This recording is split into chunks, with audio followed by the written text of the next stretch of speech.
আসসালামু আলাইকুম। আরব আমিরাত প্রবাসী ভাইগণ, আশা করি আপনারা সকলে ভালো আছেন। আমিরাত প্রবাসীরা সকলে ভিডিওটি দেখুন। স্বপ্নের কানাডা যুক্তরাষ্ট্র থেকে ফিরতে বাধ্য হচ্ছে আমিরাত প্রবাসী। চলুন খবরে বিস্তারিত জেনে নেওয়া যায়। 1950-এর দশকে খনিজ তেল পাওয়ার আগ পর্যন্ত সংযুক্ত আরব আমিরাত ছিল মূলত ব্রিটিশ সরকারের অধীনে কতগুলো অনুন্নত এলাকার সমষ্টি। তবে খনিজ তেল পাওয়ার সঙ্গে সঙ্গে পাল্টে যেতে শুরু করে দেশটি। উন্নত জীবনের আশায় দেশটির যে সকল অধিবাসীরা যুক্তরাষ্ট্র বা কানাডায় গিয়েছিল তারা এখন পুনরায় আমিরাতে ফিরতে শুরু করেছে। এছাড়া বিশেষজ্ঞরা বলছে উচ্চ কর, ক্রমবর্ধমান পণ্যের দাম ও ভাড়া বৃদ্ধি এবং সেদেশে কম সুযোগ সুবিধা নিয়ে অনেকে আমিরাতে ফিরে যেতে বাধ্য হচ্ছে। নিউ ওয়ার্ল্ড ওয়েলথে গবেষণা প্রধান অ্যান্ড্রু আমওয়েলস বলছে, কানাডায় উচ্চ করের কারণে প্রকৃতপক্ষে দুবাইতে নতুন অভিবাসনের সৃষ্টি হচ্ছে। কানাডায় করের হার সংযুক্ত আরব আমিরাতের তুলনায় অনেক বেশি, যা সম্ভবত একটি কারণ। এছাড়াও কানাডার শীতকাল খুব দীর্ঘ। শুধুমাত্র জলবায়ুর কারণে কানাডা থেকে অনেকেই যুক্তরাষ্ট্রে পাড়ি জমান। তবে সংযুক্ত আরব আমিরাতের জলবায়ু ভালো।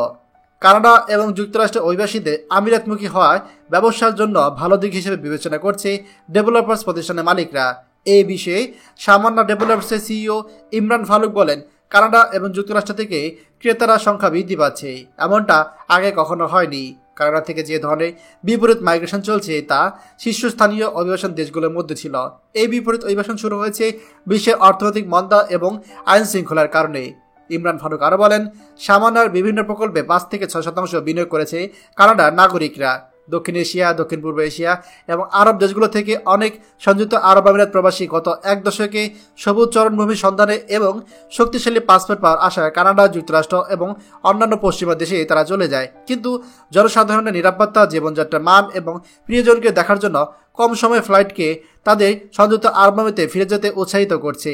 গত বছর বাসা ভাড়া বেড়ে যাওয়ার কারণে কানাডায় বসবাসের খরচ উল্লেখযোগ্যভাবে বৃদ্ধি পেয়েছে, যা কানাডার প্রধানমন্ত্রী জাস্টিন ট্রুডোকে চাপের মধ্যে ফেলেছে। দানিউব গ্রুপ এবং দানিউব প্রপার্টিজের চেয়ারম্যান রিজওয়ান সেজান বলেন, যারা সংযুক্ত আরব আমিরাতে বসবাস করেনি এবং কানাডা যুক্তরাষ্ট্রে পাড়ি জমেছে তারা সেখানে থাকতে পারেন। তবে যারা সংযুক্ত আরব আমিরাত থেকে মাইগ্রেট করেছিলেন তারা সেখানে কিছু সময় কাটিয়ে ফিরে আসছেন। তিনি বলেন, আমাদের অধিকাংশ ক্রেতারাই কানাডিয়ান, যারা ভারত বা পাকিস্তানের অধিবাসী, এমনকি তারা একসময় সংযুক্ত আরব আমিরাতে থাকতেন। কানাডায় বসবাসকারীদের তাদের আয়ে 40 থেকে 50% পর্যন্ত কর প্রদান করেন, কিন্তু আরব আমিরাতে কোনো আয়কর নেই। সংযুক্ত আরব আমিরাত তার বাসিন্দাদের যেভাবে আদর করে তা অন্যান্য দেশ করে না।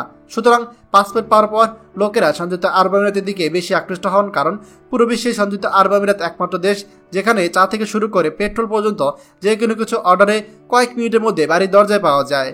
এছাড়া কর্তৃপক্ষ বলছেন, বিদেশি বিনিয়োগকারীদের হিসেবে কিছুদিন আগ পর্যন্ত আমেরিকানরা পিছিয়ে ছিল, তবে দিনে দিনে বৃদ্ধি পাচ্ছে সেই সংখ্যা। এছাড়া আগে ইউরোপ থেকে গোল্ডেন ভিসার চাহিদা বেশি ছিল, এখন আমেরিকা থেকেও গোল্ডেন ভিসার চাহিদা বৃদ্ধি পাচ্ছে। কর্তৃপক্ষ সিইও আরও বলেন, দিন শেষে যত দেশি বিনিয়োগকারীরা সংখ্যা বাড়ছে, তেমনি আরব আমিরাতে জমির দামও ধারাবাহিকভাবে বাড়ছে। প্রিয় আরব আমিরাত প্রবাসী ভাইগণ, খবরটি আমাদের আরব আমিরাতে সকল প্রবাসীদের সাথে এখনই শেয়ার করে সবাইকে এই গুরুত্বপূর্ণ খবরটি জানার সুযোগ করে দিন। আর আপনি যদি আমাদের এই চ্যানেলে নতুন হয়ে থাকেন, অবশ্যই আমাদের চ্যানেলটিকে সাবস্ক্রাইব করুন আরব আমিরাতে সকল গুরুত্বপূর্ণ খবর সবার আগে পাওয়ার জন্য। ধন্যবাদ সবাইকে। আমাদের সকল ভিডিও আপডেট সবার আগে পেতে আমাদেরকে সাবস্ক্রাইব করুন। সাবস্ক্রাইব করতে সাবস্ক্রাইব বাটনে ক্লিক করুন এবং বেল আইকনটি চাপুন, যাতে আমাদের কোনো লেটেস্ট ভিডিও আপনি মিস না করুন।